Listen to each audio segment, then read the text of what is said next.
संदीप ने अपनी माँ के कहने पर गांव में शादी कर ली थी। लड़की का नाम था सुनीता। माँ का कहना था एकदम मॉडर्न बहू नहीं होनी चाहिए, लेकिन उन्हें नहीं पता था कि गांव से आने वाली बहू सुंदर सुशील तो होगी और उसको गांव से बाहर भी निकाल लाएंगे, लेकिन उसके अंदर का गांव कैसे बाहर निकलेगा। शादी के कुछ दिन बाद, माँ टिफिन तो देना जरा। बेटा अब तो स्कूल नहीं ऑफिस जाता है, माँ से नहीं अपनी बीवी से टिफिन मांगा कर। ओके माँ। सुनीता टिफिन ले आओ। एक किलो टिफिन, इसके अंदर पिस्ता डाल दिया है। पिस्ता? पिस्ता क्यों? सास जी ने बोला था ना कि आपको पिस्ता बहुत पसंद है। ओहो, मैंने पिस्ता नहीं पास्ता बोला था, पास्ता। पास्ता? कहीं होता है पास्ता? अरे बेटी तू रहने दे, मैं बना दूंगी। अच्छा किया कि पाव भाजी बनाने का नहीं बोला, वरना किसी के पाव बना देती है। सुनीता को बुरा लगता है, लेकिन उसकी नादान हरकतें कम नहीं होती। ऐसे ही एक दिन, अरे तुमने ये क्या लगाया है?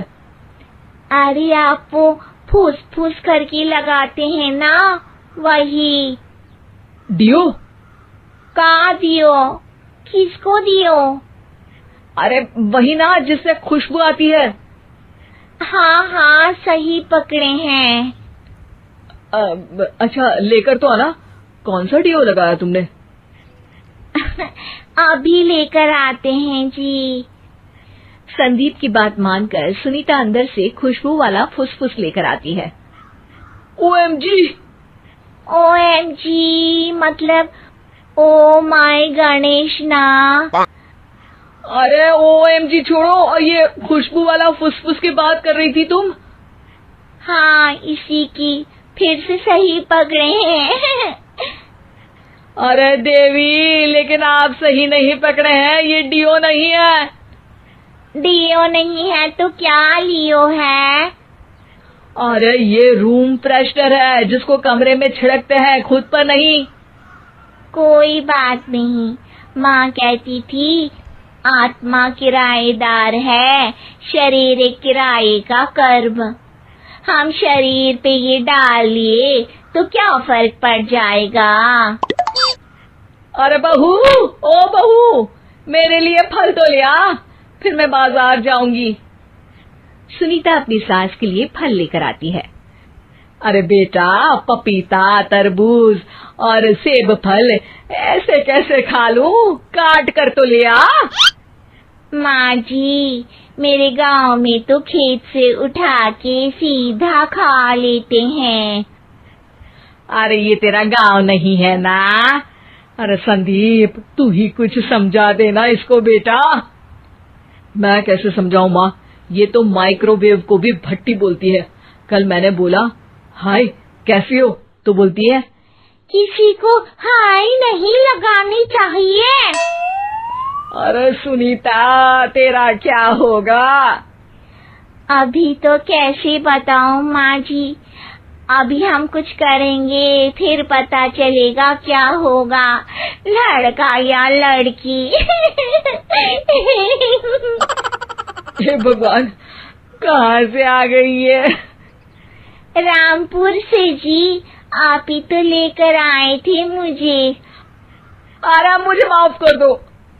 पहले कोई गलती तो करिए जी, आपकी तो सारी गलती माफ कर देंगे हम। हाँ अरे बहू, मेरी बात सुन। फल यानी कि फ्रूट जब भी लाए ना तो काट कर लाना, ठीक है? जी ठीक है माँ जी, फल यानी फ्रूट यानी काट के लाऊंगी। सुनीता रोज ही कोई ऐसी हरकत कर देती जिसकी वजह से उसे घर में दो बातें सुननी पड़ती।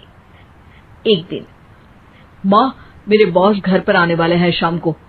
उनका बर्थडे है, फैमिली साथ नहीं रहती उनके, तो यही पार्टी कर लेंगे। उनको अच्छा लगा तो शायद मेरा प्रमोशन भी हो जाएगा। मैं ना फ्रूट केक लाकर फ्रिज में रख दूंगी और तेरे साथ आज खाना मैं बनाऊंगी, ताकि जब साहब आए तो खाने में कोई गड़बड़ ना हो। शाम को जब सारी तैयारियां हो जाती है, संदीप के साथ बड़े साहब भी घर आते हैं।